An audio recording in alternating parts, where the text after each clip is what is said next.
Yo, what is up? What is up? Welcome to another episode of the weekly call of the Geekly Call, y'all. You know who's back in the building. What up? You know what it is. It's Griff and your girl, Wendy Wynn. But we got a couple extra people with us tonight that we super excited about. Oh, my God. You know what I'm saying? And we got some real cool stuff that we want to talk about tonight, right? We talked to y'all a little bit last week about what we were going to talk about to Nizite. And it is a little bit of the Relly Kelly is what. And it's getting real dizzly. Oh, I don't know much about that, but I know somebody who does. All right. So look here, guys. Once again, it's your boy Griffy Griff. It's the beautiful Miss Wendy Wynn, and hey, you're watching the Weekly Call. What are they watching? Thank you guys. You're watching the Weekly Call.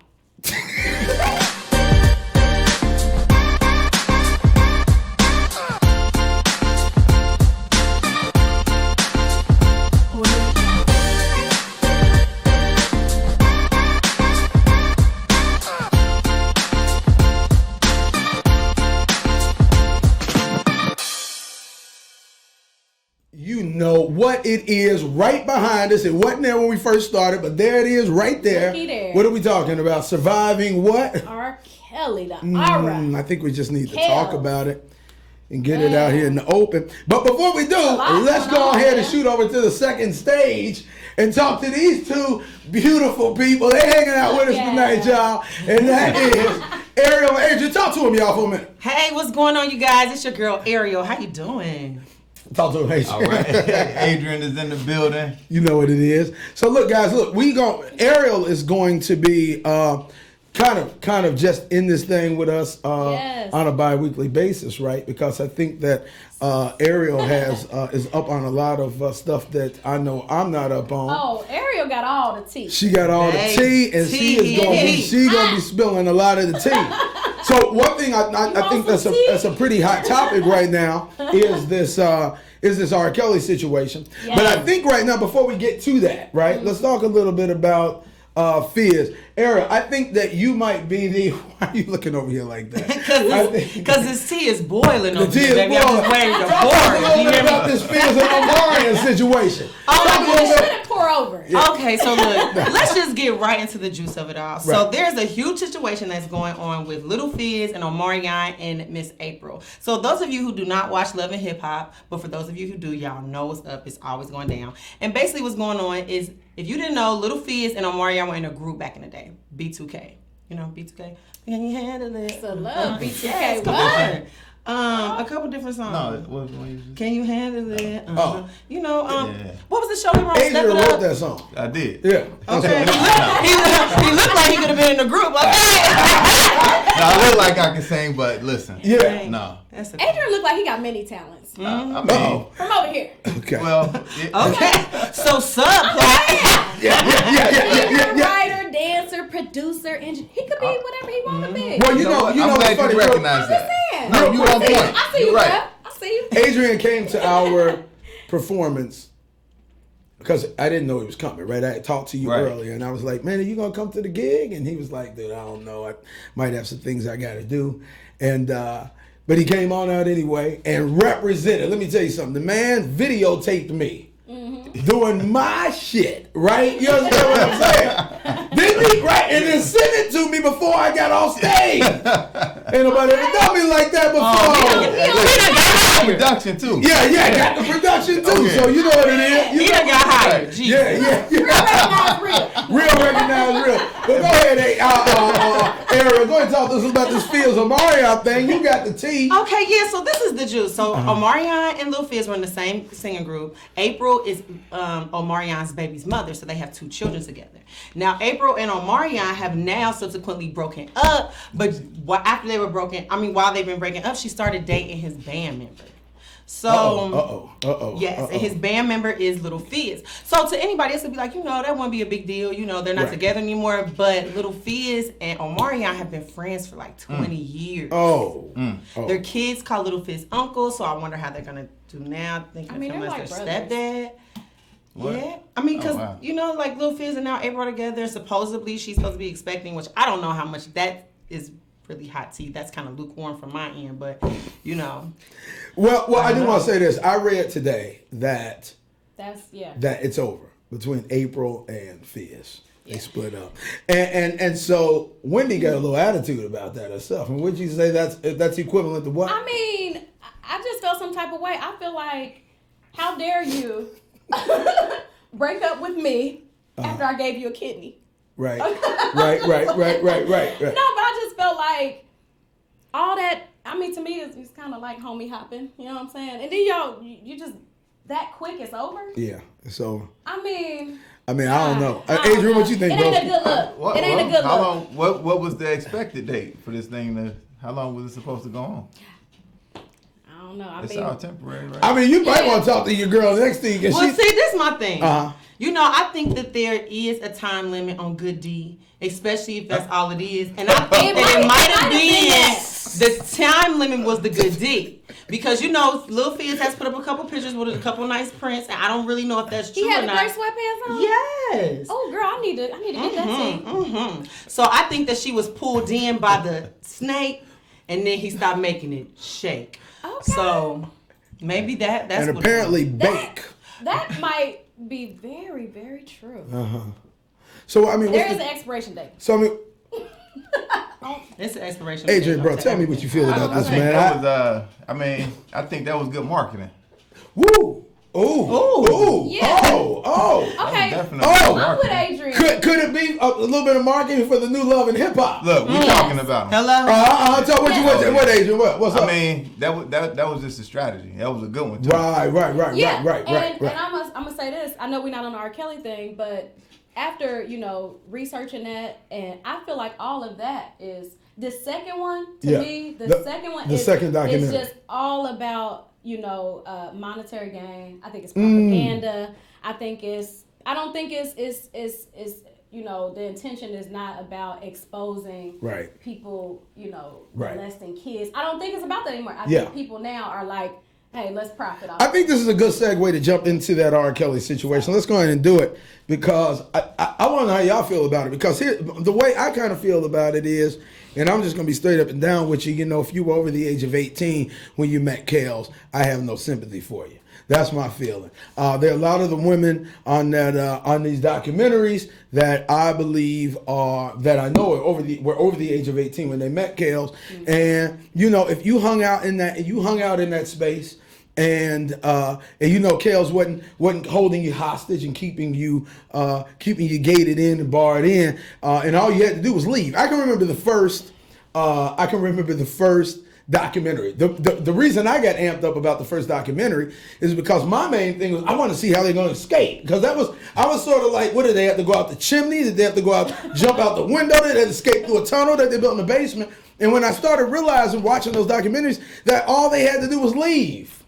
That was it. And I had a big issue with the fact that these women were over the age of 18. Some of them were over the age of 25 or 30 years old when they met him, and I just don't have any sympathy for you because you stuck it in there. You stuck it in there. I think you make a good point, because if you are, I don't know, over at least 25, I feel like you already know the deal with R. Kelly. You know the deal. You already know the history. You know all about the Aaliyah situation. Yeah. You already heard he peeing on kids. Right. Ooh.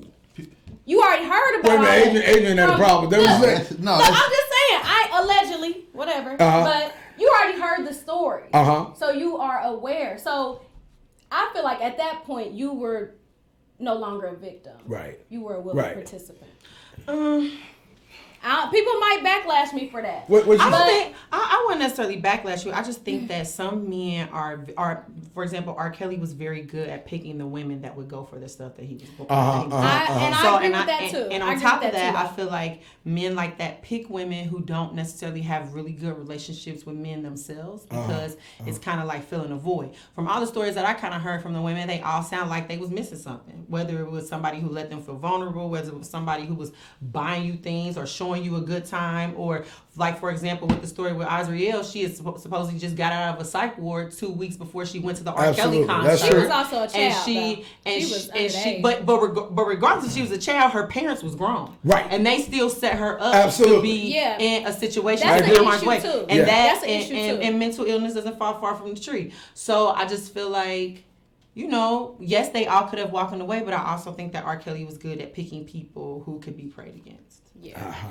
I totally agree. I totally agree with that, actually. Yeah. But at the same time, I just feel like it's a difference between the 16-year-old girl, Azriel, whose parents were basically pimping her out, you know what I'm saying, versus a 25-year-old woman who may have had a troubled past or not had a good relationship with the men in her life or her father, maybe been abused herself, you know, but still, I feel like they still have an inkling of that history of R. I would Kelly. hope so, because I've met a lot of dumbass 23-year-olds, to be honest. Yeah. Like, I'll be having a whole conversation with you, and I'm like, how old are you again? Like, and you have 4 kids? You know what I mean? So it's just like, here's a little bit of good news. I think Azriel has returned home to her parents now. And did the bird say the check stop? Is that what I heard? I was just trying to. Thank you, Bird. Well, here's something I think is worth talking about. Joycelyn was the first to kind of turn against R. Kelly in December, early December. There's a lot of like her coming out. She was going to write a book. Remember, and people started criticizing her about the book. I think they pronounce it Joycelyn. I said I keep saying Joycelyn too. Joycelyn. Her name, they're like, Joycelyn. It's Joy. Like, for sure, we're just gonna call her Joy, right? Because I think that's what a lot of people call her. I think that's a little easier for me. And she needs it on her life right now. And she needs some joy on her life. So Joy. Hallelujah. Right. So anyway, Joy was in a position where she left, and I don't know if she fully left, but I do know that she was at a state where she said, hey, look, I'm turning totally against R. Kelly. And she was supposed to write a book, and she was going to talk about the way that she had been treated by R. Kelly. And it kind of blew my mind when that whole thing happened at the Trump Towers, where the fight just happened a few days back. And I mean, it was long and blown out. So I'm going to shout out real quick. I'm going to shout out TMZ. Here's why I'm going to do it, because TMZ has exclusive footage from another side, because everybody, the footage that we saw came from the one cell phone, but there was another video, another cell phone that was rolling, and it showed the actual fight. Because if you think about Azriel, if you saw the first video, you saw there were about 3 other people with cameras that were in the same room. You saw it. Absolutely. I didn't see the fight. No, the fight was intense. So the other video shows the actual fight, and I will say that Azriel got the best of Joy for sure. But it was to me, it was funny because it was like, well, just a couple of 3 or 4 weeks back, Joycelyn was all about, I'm done with him, I'm writing a book, and now here she comes with this whole, you're disrespectful, and what? She was coming to pick up his Grammys, right? She was coming to pick up the Grammys, but what was sick about it was that I think that Joy is trying to take Azriel's spot now that Azriel is out of the picture. And it's really caused this big confrontation between the both of them. And I want to ask you guys what you think about this. She made reference on film. She said, you're going to jail, you're sleeping with a minor. Right. You got 2 charges, one which is battery, and the other one which is you're sleeping with a minor. And that minor is me. That's exactly what she said. Man, that brings up another thing. R. Kelly, is he the only one guilty here? Well, or it brings up another thing. I mean, a lot of these women were grown women sleeping with underage. But this, no shade to anybody who's under 18, 17, or whatever. But it just as much as I expect a certain attitude out of an 18, 19-year-old, if we go into a different culture, that same attitude is expected out of a 14 or a 15-year-old. Like some of these people who are 16, if I know how to lie to my parents, if I know how to sneak out, if I know how to avoid, avoid my parents, who am I to say now that I was being taken advantage of? Like, to me, when I heard her say that said to me like, oh, okay, you playing this card. You're playing this. Your brain is not fully developed though at a certain. But you're fully developed enough to stay away from your parents when you know they're looking for you and you underage and you run away. Animals do that. But we're talking about a child. So I'm saying I disagree. As a kid, just because you know how to do all this grown up stuff, your brain still is not fully developed to be able to fend for yourself on a Right, on but a our higher brains mental level. Really, aren't make fully those developed choices. until we're 25 anyway. So are we now taking this to 25? Well, That's why I said that's a 25 good and older. point. These women knew. Are we still Right. taking You it know to what I'm 20? saying? You know I'm what I like, you're mean? 25. You Like, kind of know yeah. what's up. Right, and that, exactly. and he got them all. Majority of the women, except the ones that were over 30, were all caught up before 25. It was Absolutely. like at 18, 19, 20, 21, 22, 23. All right. Then where do mental illness play a part? Because you said something about lot. that. I think mental illness probably plays a part over all of it because you see the lack of decision making in all these different ages of people from 54, which is or how old is R. Kelly now? 50. I think it's 50 plus. Yeah, 50 plus. Kale's done got up. Hello. Yeah, Kay, I'm telling you, he's still giving it down. He got a blue pill. I think he's 53. 53. I think he's 53 years old. And Yeah. to speak to the mental illness part of it, I think that there's just a compartmentalization.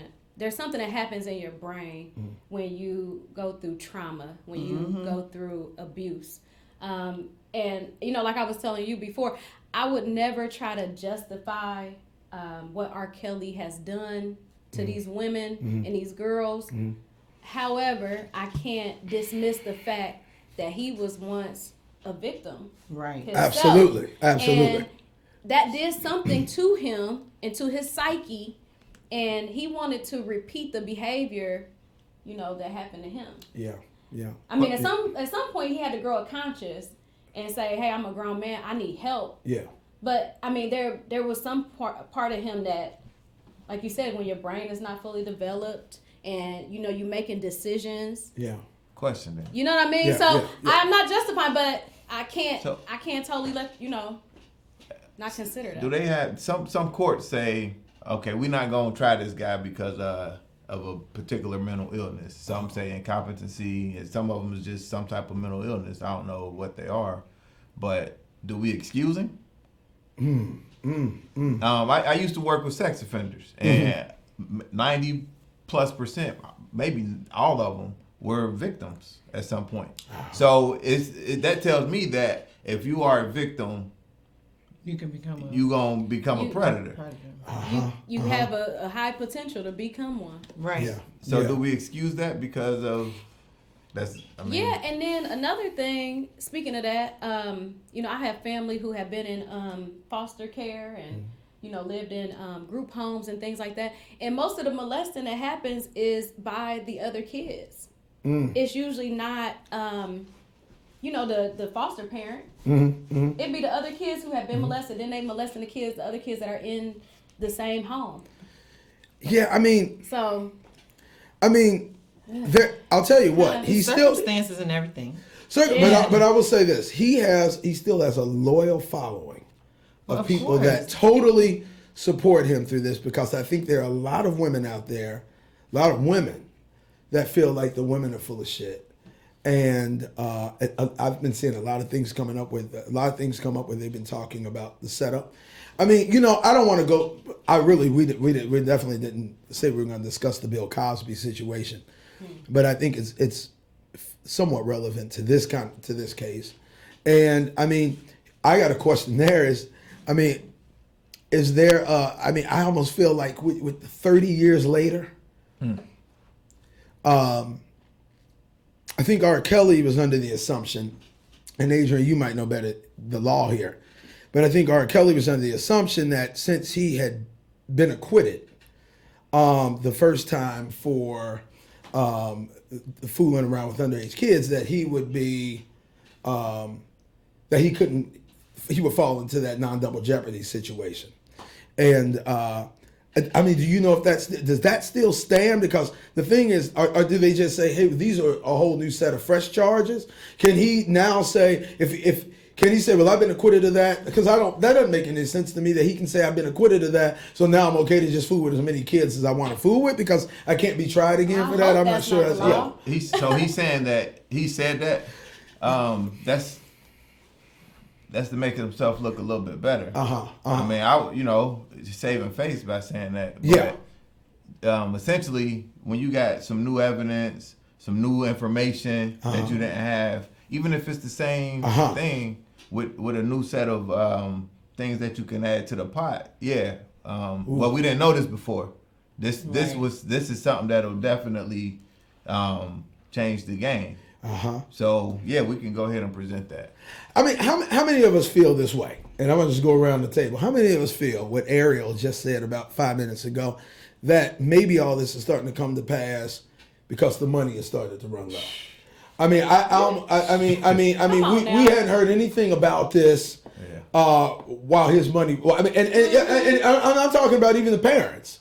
And I don't know, but I have heard from somewhat credible sources that a lot of the parents were being paid as well to, I don't want to necessarily say sacrifice their children, but a lot of them were in the position, and I'm just saying what I heard. I don't know. I don't know any of these parents or any of these situations, but I have heard that some of these parents were also under Kelly's financial thumb.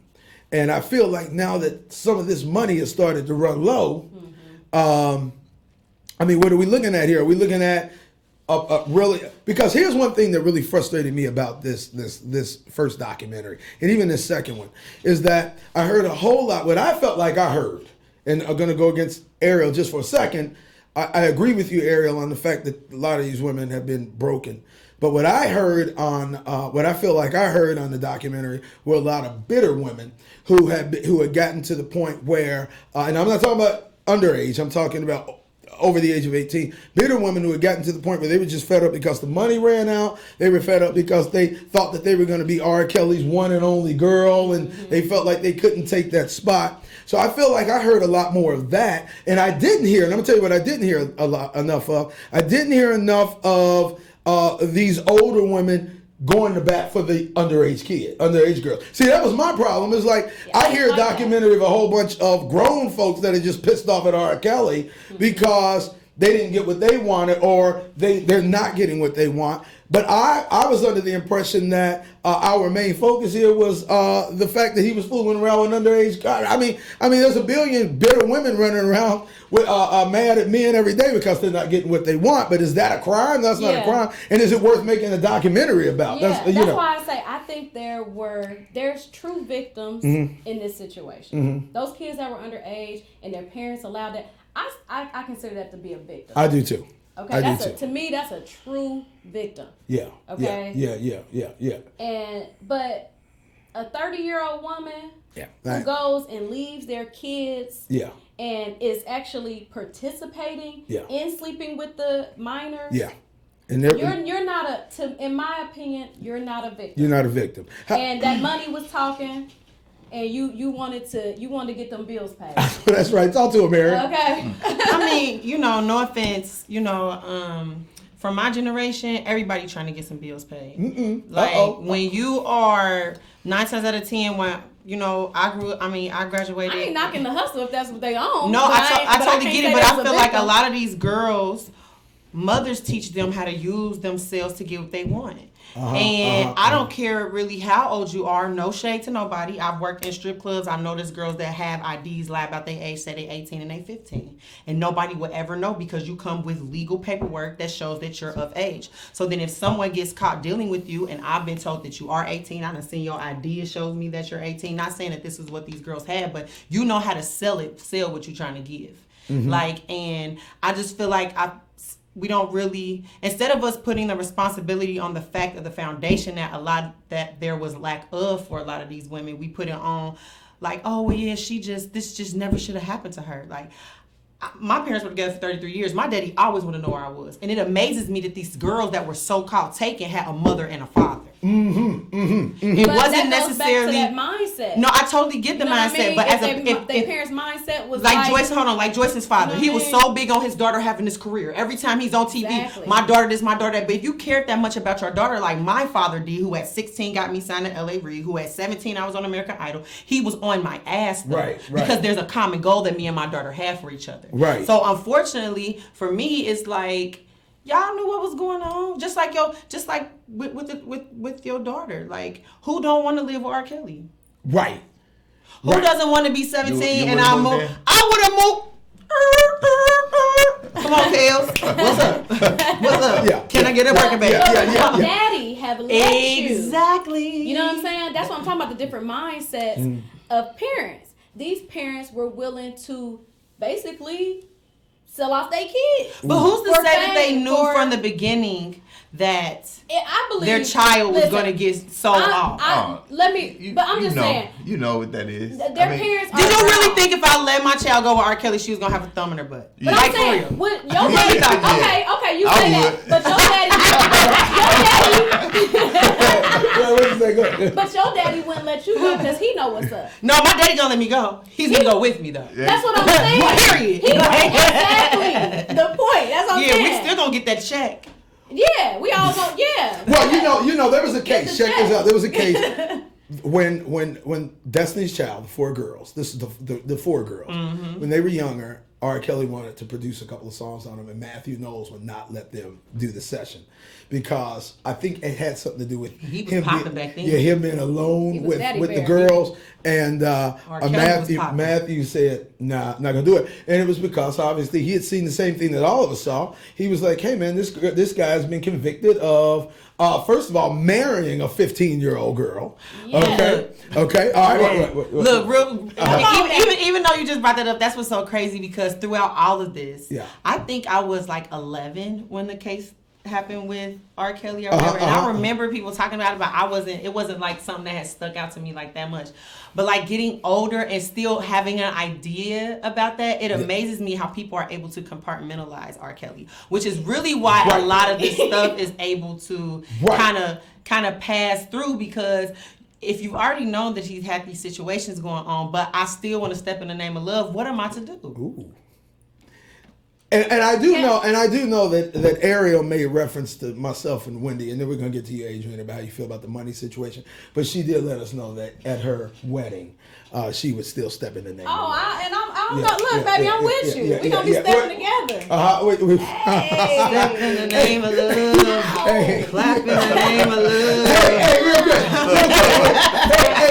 Hey, give us a little bit of insight how you feel about the fact that now. What do you think about the fact that maybe? How do you feel about the fact that maybe now the money has started to run out a little bit, and maybe this may be a good enough incentive as to why now it's time to turn against off the Jeep? Yeah. Tell us what do you think about that, man? So that makes perfect sense. One, people love money. I mean, that's how they survive. That's how they live. And everywhere you look, you need money to get all the nice things that you look and see. Right. And that's an opportunity to make some more money. So one, it's easy to hook them with the money, parents and all. Right. It's like that's. If I say, "Hey, would you sing for me?" and I'm talking short change, you probably say no initially. But if I amp the ante, that money changed your mind. Okay. So that'll change anybody. Right. If you're paying, we playing. Yes, we do. That's what I tell them. If you're paying, we playing. Money talk. Money talk. BS walk. That's right. That's what they say. Oh, right. So, and then if you got an opportunity to send a dirt bag, put him under the bus, why not? That's a great opportunity. You got the media, you got everything. Look at how much money is being made. That's what I'm saying. That's why I feel like this second documentary is overkill. Because the checks stop. They got to figure out some way to pay for these bags they got on rental. People making money. They just making money, man. We got the point on the first one. Like right. It was the statement was made. No, there was enough buzz, enough gossip. It got. Right. Quiet as kept. I think the point wasn't made on the first one, which is why they had to follow with the second one. Like they they still like him. Right. We need them not to like him so much. People are still playing his music. Every radio station. When I saw that they tried to get every radio station to never play R. Kelly again, I was like, "Are you serious? Yeah. Like, are y'all serious? You know how This is extreme overkill, and you just mad because he didn't pee on you." Well, how do we feel about that? Hello, that's not good for your edges. I'm not into that. Right. Neither am I. How you feel about what? Get peed on. Oh, dear. That is not good for your hair. I don't care. Okay. Okay. So look, real quick. So I think, where do we? I feel like. Let me ask you guys this. Do we feel? Because Wendy brought up a good point. which is that R. Kelly himself was also a victim. I can't discredit R. Kelly for the things that he's done.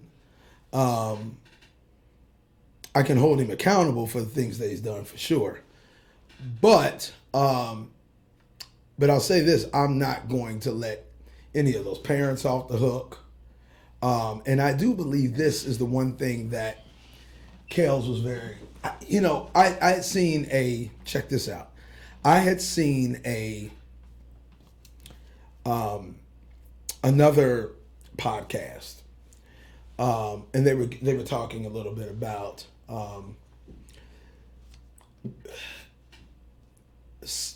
apparently R. Kelly is supposed to be in a position where any of the women that fooled with him, he made them all commit some sort of a crime. I know you and I were talking, Ariel, about the non-disclosures he had them sign. He also had them sign, I don't know if you know about this, but he also made them sign contracts or paperwork that said that they had stolen things from him. Affidavits saying that I stole something from him. And there apparently was supposed to be other, that was very low level apparently. High level was, you got to sleep with a minor, and I'll videotape that. Now, apparently, what I've heard is that Azriel, what's scary about Azriel jumping ship now, is that Azriel is supposed to have access to all of this stuff, all of the tapes, she knows where everything is. I almost feel like this.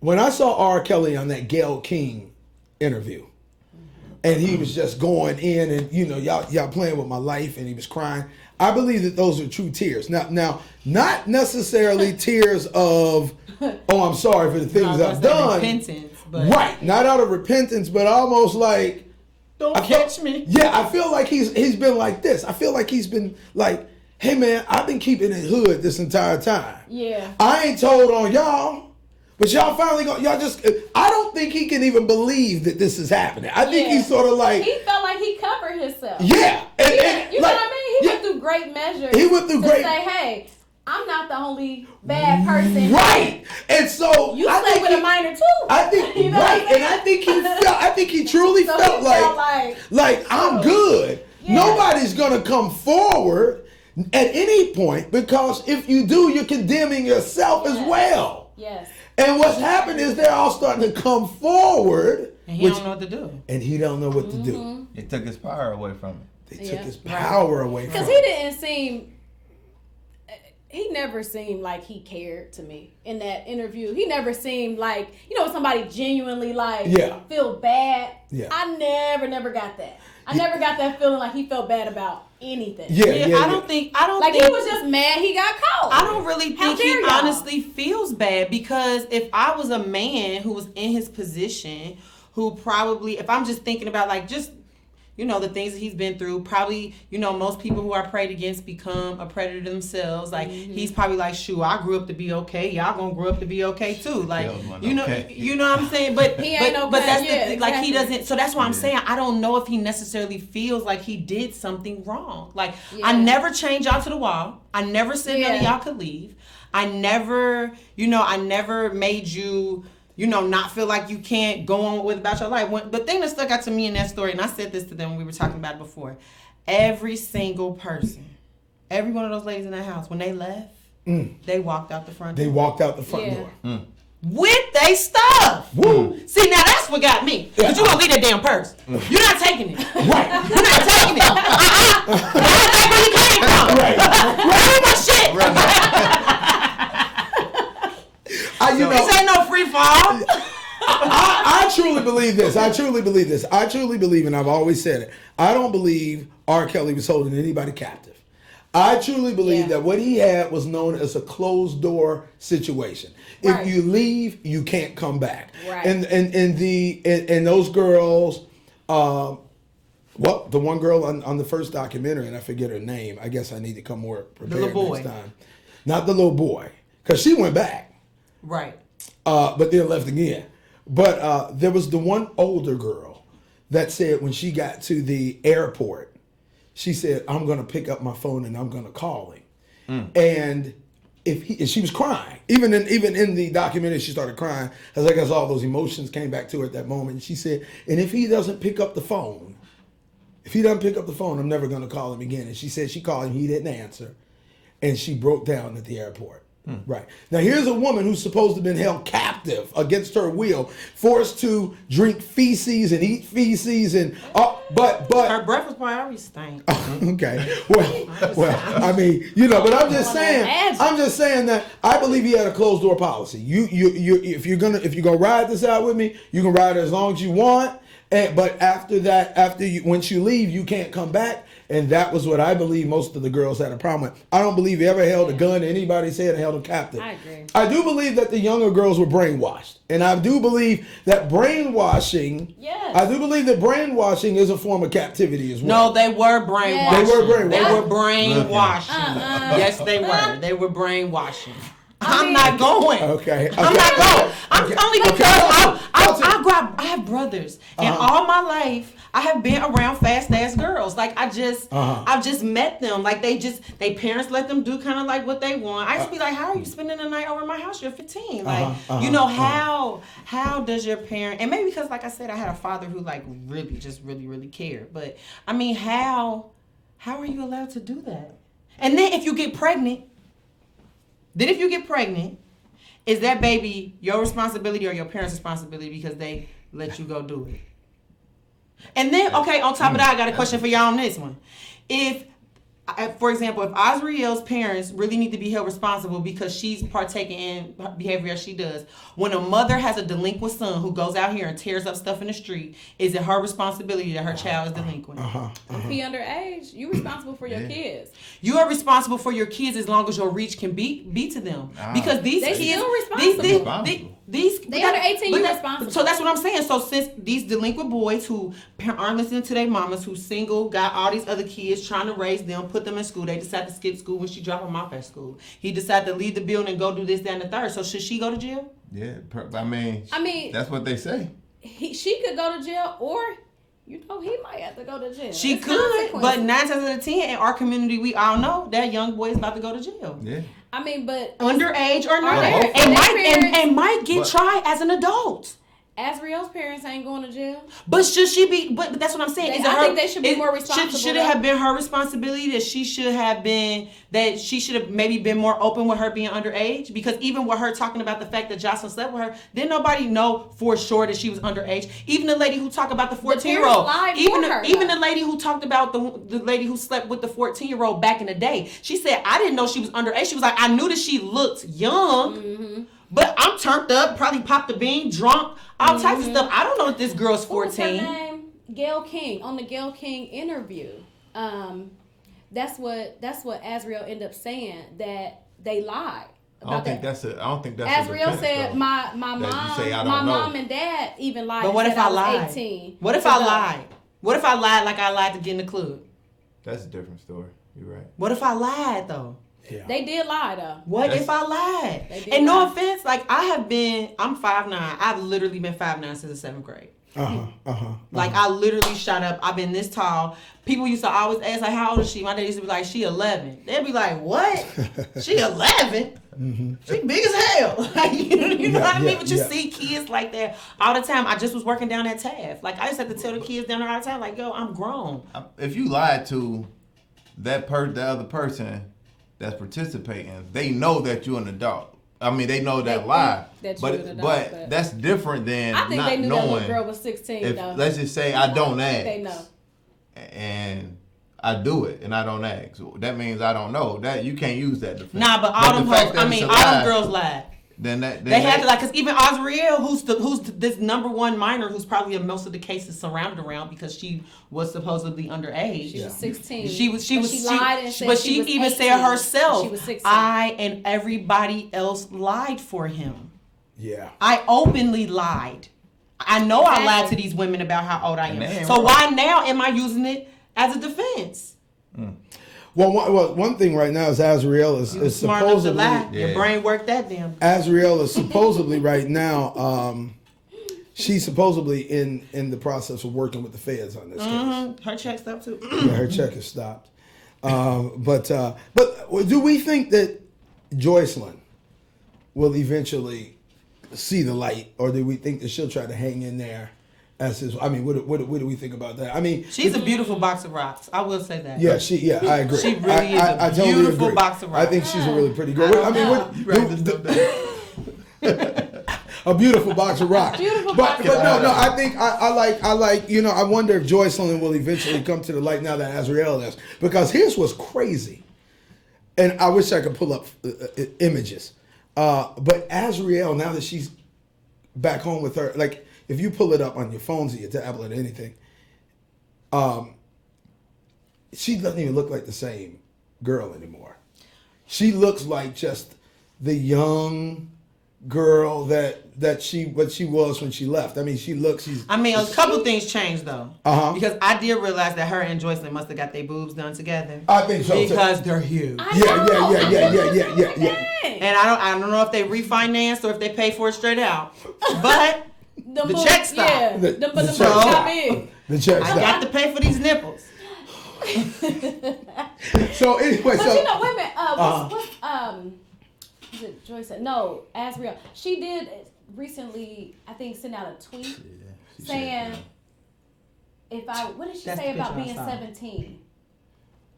She said, if only I could go back to being 17. If only I could go back to kind of in a way saying that she wish she could start over. Yes. Yeah. Who's this? The fact, she's that 22. she looks so young now, and she's kind of getting Ariel. I mean, she only 22 years old. Bitch, you just started. You just went a little hard. That's all. Right. You just went a little hard. You just started, baby. You just went a little hard. Okay, too rocky. You're all right. Yeah. Well, that is funny. That is funny to be 21 and 21 years old. Like, God, if I could just go back. Life is just so much for me. Let me just go back to like 17. You know? This girl already got. She already. But you know what? Unstable. Yeah. And when she got a little disposition. Not just to go back to Gayle King real quick. I mean, she was really the aggressor for R. Kelly. Right. You know what I mean? I feel like she was really the one who was like, this is my babe. We taking care. Like when she. She's so funny. Boy, I love chocolate women, boy. She was like, Gayle King, she said, Gayle King was like, so are both of you in a relationship with R. Kelly? She was like, yes, we are. Yes, we are. Both of us. And do you love him? Yes, we do. Yeah. Period, Pooh. Yeah, you talking about, because I thought, how do we feel about Gayle King handling that interview with Azriel, or handling with the girls, or handling with R. Kelly? Because I'll tell you what, I thought she was super cool. I was like, you know how many people would have jumped up out of there and ran up out of there, but she was just so laid back. And I thought she did a great job handling that interview with R. Kelly. I know there are a lot of people that I know that are not big fans of Gayle King. But I thought she did a phenomenal job with the interview. I thought she did a great job with the girls, too. I thought, Ariel obviously has done a couple of interviews with Gayle King herself. And let me tell you what Ariel told me. Let me tell you what she told me. Hey, tell us your experiences with Gayle King. Well, let me be honest with you about this. No, to be honest with you, I think she did a very good job in showing angry black people. I think she did a very good job of just showing how, like, if anybody wanted to see if R. Kelly was like out of control or like scary, she pulled it out. She gonna bring it out, and she didn't even really say nothing. The fact that he was just, and that's what guilty people do. Like you feel like you have to over stuff. Yeah. He was wait, calm down. Let's be real though. Let's be real. Where is my bed, man? No. Where is he? Don't act like that. Unbelievable, man. And she was just, she's so Oprah's friend. Because she's so Oprah's friend. Because Oprah, I love you, Oprah, too, but I need you to go after them white men like you go after these brothers. But that's another story. So, real talk. So she was so good at that. Like, when I watched it again, I was just like, bitch, like, you really pulled it out of him. She did. He hopped about the chair. And then you know how they were doing the memes and the actual, if you watch the actual interview, he's like standing in front of her, right? Right. But in the memes, it looked like he's over her, at her. He's over her. And I was just like, At some point, I thought he was gonna kick the shit out of her. No. I'll tell you what. I never felt like I felt the same way she did. She said on countless shows that she never felt threatened the entire time, right. and I never felt right. Exactly. She was black that day, right? And I never felt that she was being threatened. And the way her face, she definitely was in control. Face. She was in total control. I never felt like she felt like that. No, she never felt like that. MSNBC was doing some things where they were trying to make it seem as if because they were asking her. They do that. Yeah, they do. They exactly. Y'all know what Anglo-Saxons do. Okay, well, like I said, they are scared. Yeah, right, absolutely. But they tried to they were questioning her, and they were saying, well, hey, look, were you nervous? I mean, did you fear for your life? Was he aggressive? Yeah. What was that? Is she scared? What was that? Get her security. Is she? Ready. Yeah, she's so extra, man. Yeah, so she I did appreciate her for because she could have easily said, yeah, I felt threatened at times, but I do appreciate it just saying she ain't rode a whole bus over him. Yeah. She did say, no, I never really felt threatened by the entire. Now let's keep in mind too that she did conduct an interview with him earlier that day too. So she already kind of knew that this outcome was going to be a little bit right. So she met with him earlier that day in his apartment, and they did an interview. Right. So that night was not like the first time they had actually met. But well, anyway, I don't know where we are on time. Where we at? Okay, it looks like we are rounding up. Now here's the deal. We weren't going to do this, but I think we need to do it. Okay. I'm gonna ask Adrian and Ariel right now on camera, if you guys would come back next week again, because we want to finish this, want to move a little bit more in depth about this thing, and we have some other things that we want to cover. And I think the dynamics here with us four would be great to cover this next topic. So Ariel is going to be covering a lot of. Let's tell you about these two, okay, real quick. I was gonna say, he was scaring me for a second. I feel like he was trying to put us in a contract like R. Kelly. Wait, let me put the camera on you first. I should start putting my shirt together and stuff. I didn't know what was going on. No contract yet. All right, so here's the deal. Let me talk a little bit about these two special people. Ariel will be joining the team of the Weekly Call as our bi-weekly co-host. Also, she will be on top of like trending topics, hot topics, trending topics. Those topics, if there's something that happens like right now and it's not a Wednesday, then you guys will see Ariel live. It may be 1 o'clock, 2 o'clock, 3 o'clock in the afternoon, because we're going to hit you with it right now. We want to be among the first of many, right, to get you the tea. Let's get it. That tea. So that's Ariel, so you need to get used to seeing her. Adrian is sitting in with us tonight. We appreciate him sitting in because Adrian we're getting ready. He's going to be doing his own. Adrian, I want you to talk about it a little bit too. But Adrian is getting ready to host his own podcast, which is going to be a part of the Pod Life Network. He's going to be in the building with us. Oh, yeah, we're super excited about Adrian because Adrian, literally by himself built the Empire State Building, and it just blows my mind he was able to do that in 3 days. Did he? 3 days. Well, build me a house. I got a few projects for you. Yeah. So, Adrian, tell them a little bit about like what we talked about and a little bit about your podcast. Yeah. So first, before the Empire State Building, right? I did no. Brooklyn Bridge. Yeah. So I'll just talk a little bit about positive thinking, how to figure out your destiny, where you're going. Talk a lot bit about my story, because I know. We essentially all go through the same stuff. Just we just keep it in. Right. And I know if I would have knew what I know now before I went through the things that I've done or the mistakes I made, I would probably have built 3 Empire State Buildings by now. So just being able to be transparent and using that platform that way and just talk a little bit about just how powerful your mind is and all that stuff, and how it's helping me now. And that's some really good stuff. Yeah. Yes. Exciting stuff. Real positive stuff. And that's what we want to be able to do. Even here at the weekly call. Wait for that. Even here at the weekly call, even though we call this entertainment news, we still want to always feed people positive energy. And I know Ariel had said something when we first got together and we were talking about this.